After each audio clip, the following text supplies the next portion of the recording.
महाराष्ट्राचा। नमस्कार, मी गौरी। संध्या लाईव्ह मध्ये आपलं सगळ्यांचं स्वागत। दौंड तालुका पाटस येथे गेले 9 दिवसांपासून दुधाला चांगला भाव मिळण्यासाठी शेतकऱ्यांनी उपोषण सुरू केलंय। यामध्ये गाईच्या दुधाला 45 रुपये तर म्हशीच्या दुधाला 65 रुपये भाव मिळावा यासाठी सरकारचं लक्ष वेधण्यासाठी हे साखळी उपोषण सुरू केलं आहे, अशी माहिती उपोषणकर्ते आबासो शितोळे यांनी दिली आहे। संध्याच्या 4थ्या बातमीचं वॉइस। सध्याच्या दूध दरामुळे शेतकऱ्यांना उत्पादन खर्चही भागत नसल्याचा आरोप आंदोलकांनी केलाय। त्यामुळे गाईच्या दुधाला 45 रुपये तर म्हशीच्या दुधाला 65 रुपये दरात प्रति लिटर दरवाढ करावी अशी मागणी करण्यात आली आहे। शासनाने तात्काळ निर्णय न घेतल्यास आंदोलन तीव्र करू आणि सरकार जोपर्यंत मागण्या या मान्य करत नाही तोपर्यंत हे चक्री उपोषण असंच चालू राहणार आहे, असा इशारा त्यांनी दिला आहे। संध्या लाईव्हसाठी प्रतिनिधी संजय सोनवणे, दौंड। माझे नाव आबासो शितोळे आहे।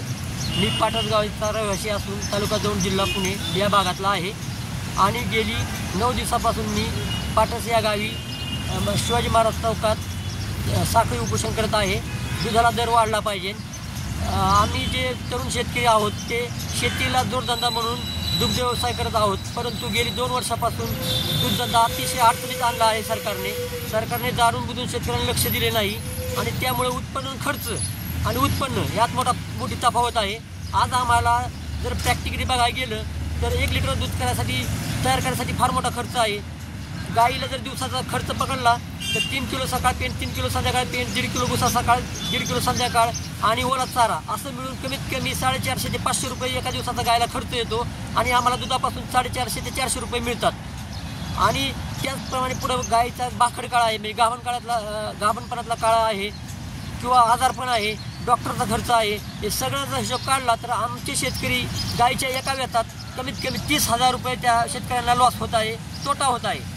आणि यासाठी मी उपोषणाला बसलो आहे। तरी माझी सरकारकडे मागणी आहे, कमीत कमी गाईच्या दुधाला 45 रुपये दर मिळाला पाहिजे आणि म्हशीच्या दुधाला कमीत कमी 65 ते 68 रुपये दर मिळाला पाहिजे, परंतु शासन हा दर देत नाही। असं झाल्यावर आम्ही शेतीधंदा करायचा कसा, हा आमच्यापुढे फार मोठा प्रश्न आहे। तसेच दुधात फार मोठ्या प्रमाणात भेसळ होत आहे। या भेसळीचा दुष्परिणाम म्हणून आपलेच बांधव शहराकडे गेलेले आहेत, सर्व्हिससाठी गेले आहेत। या लोकांना भेसळयुक्त दूध खाल्ल्यामुळे आरोग्याचे फार मोठे प्रश्न निर्माण होत आहे।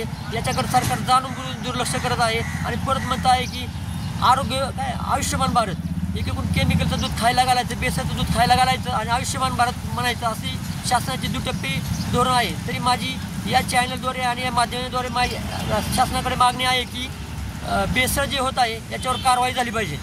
ताज्या आणि महत्त्वपूर्ण बातम्या पाहण्यासाठी आजच आमच्या संध्या लाईव्ह न्यूज चॅनलला YouTube वर सबस्क्राईब करा आणि बेल आयकॉन प्रेस करा।